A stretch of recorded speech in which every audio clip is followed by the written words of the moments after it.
again. My name's Gabe Zolna. Now, you know, if you sit and start looking at the senator in Arizona, Senator Johnny McCain, and you start doing some research on the web, you find a lot of sort of conflicting stories. And none of them really make a whole lot of sense as to what really sort of happened. Here's what we do know. On July 29th, 1967, his A-4 Skyhawk was shot down over Vietnam. And we do know that when he jacked it, he broke both of his arms and a leg. Now we also know, depending on what you read, that he was thrown into a cell and they didn't do anything for his injuries. He just laid there in agony for 4 days. And then they found out that what they had really captured was the son of an admiral. Now that particular admiral, John McCain, was responsible for the entire Pacific Fleet, which would include Vietnam. So as soon as they became aware of that, they meaning, you know, the bad guys, the North Vietnamese, what they did is they rushed Johnny to a hospital for his injuries to be tended to. Now, we also know, depending again on what you read, that they wanted to give him early release because they knew who his father was. And according to, again, what you read, he refused to do that because his other comrades were still being imprisoned.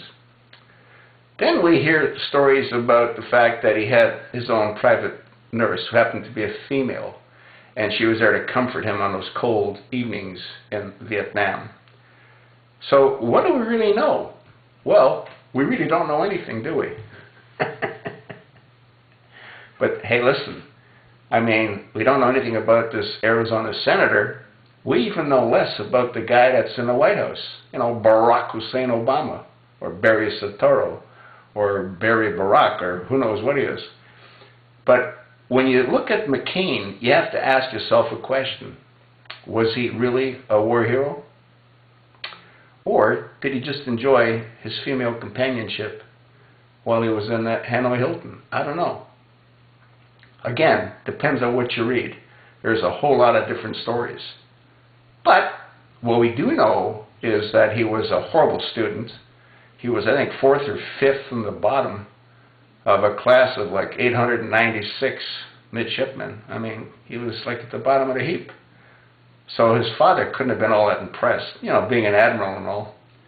We also know that, again, depending on what you read, that he was somewhat of a rebel-rouser. He broke every rule that he could break, and then some, again, because his father was an admiral. Now, I don't know if you know much about the military, but what they don't do is they don't take the bottom of the pile and put them into fighter jets. They never do that because they don't want to waste fighter jets. As it turned out, he crashed, I think, 2 or 3 airplanes as well.